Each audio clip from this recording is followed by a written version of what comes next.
Hello and welcome to the May 1st, 2018 edition of the Ephrom Josine Show. I am your host, Ephrom Josine. So, let's get into tonight's stories. Now, I couldn't really find much news today, so I figured we'd just look at some conservative media and just have ourselves a little laugh at it. Our first one comes to us from Steven Crowder's website, Louder with Crowder, by Casey Brunette. Transgenders sue to force Medicaid to pay for gender surgery.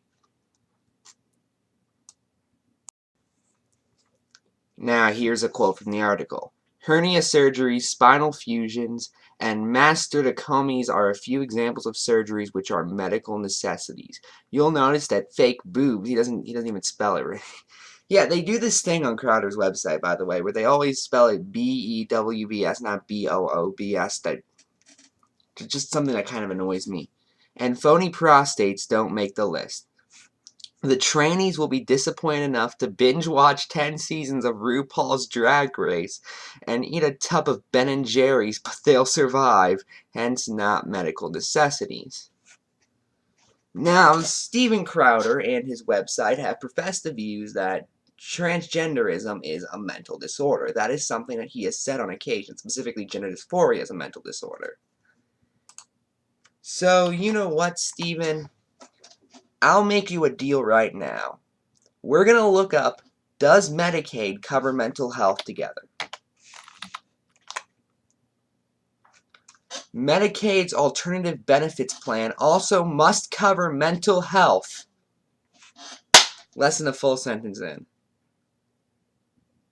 And you see the problem with this, right?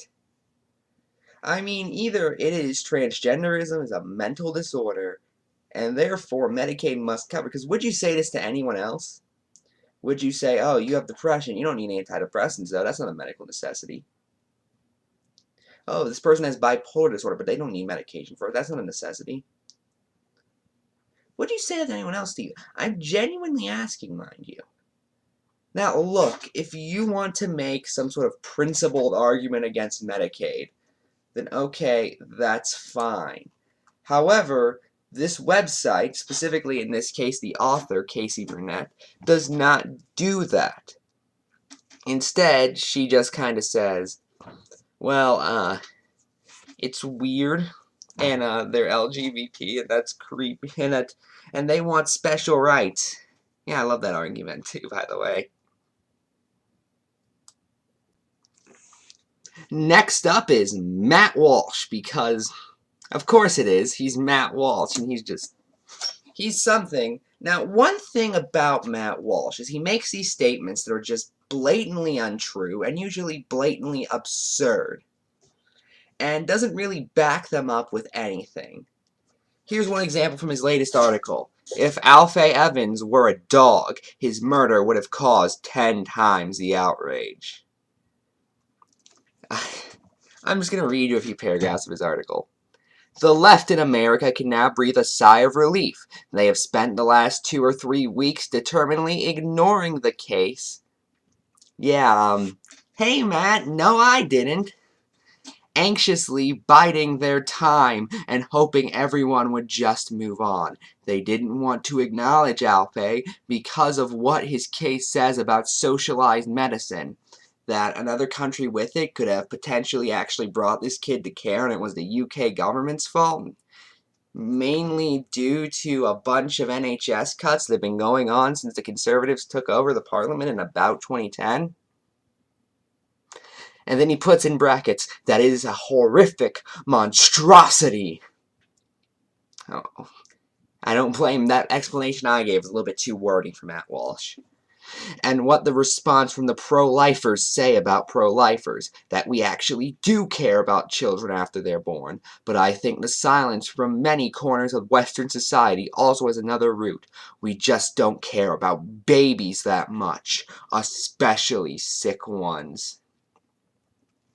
Or should I say, we don't care about human babies. Consider, if you will, how this case would have played out had Alfie been an adorable golden retriever.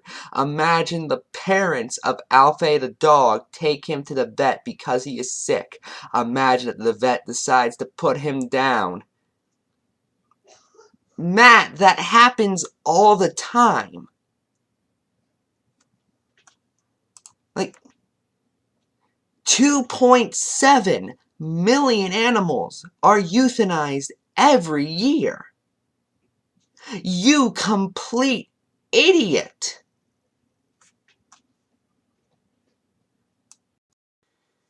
I should warn you, I was kind of hungry while reading this, so I figured I'd just read out the next quote while I'm eating.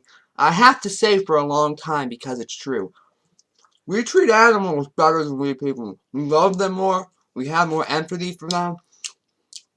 It's not typical Western person makes a conscious decision to value animal life. Oh, over human life. It's just he is empty inside and guided by his emotions. Wait a minute. Oh my god. I'm eating an animal and it's completely legal. Imagine if I tried to eat a human. That's murder, first off. It's almost like Matt Walsh doesn't know what he's talking about or something. I figured, lastly, we should take a quick little look at our old pal Snowflake Prager. He wrote an editorial for a website called townhall.com. When I checked earlier, I saw such names in there trending as Bernard Goldberg and Steve Moore, and now that I'm checking now, I see Pat Buchanan on that list, so I can have a pretty good idea of what this website's about. Expect me to come back to it, is what I'm saying. But here's what Dennis has to say. The dominant force in America and many other Western countries today is fear of the left. This is the result of the fact that the dynamic religion of the past 100 years has been neither Christianity nor Islam. It has been leftism. Mind you, Dennis actually argues that religion is an important part of the society, so you know what? I think we're doing pretty good, guys. Whoever does not recognize this does not understand the contemporary world. Leftism, in its incarnates, such as Marxism, communism, and socialism. Gotta love how he jumps to the most extreme examples. Like, okay, what's a leftism? Marxism, communism, which on a side note is redundant. They're the same thing. And socialism. Oh yeah, those are bad things. I'm gonna get the right wing clicks this way. But then, listen to this next, not even sentence, mind you. He does a semicolon, not a period. Sentence fragment. Expressed through egalitarianism, environmentalism, and feminism. Find me one communist society that was, well, let's just look at egalitarian specifically. There are higher-ups in communist society. What do you think Stalin was? What do you think the Politburo was, Dennis? Same thing with environmentalists. There was a study that actually determined that, I forget where I read it, I think it was from a right-wing think tank, but it was trying to argue that countries with freer markets have cleaner environments. So that just contradicts itself, according to their own logic. And feminism, like most theses, I don't know how well that would fit. I'll give him that much.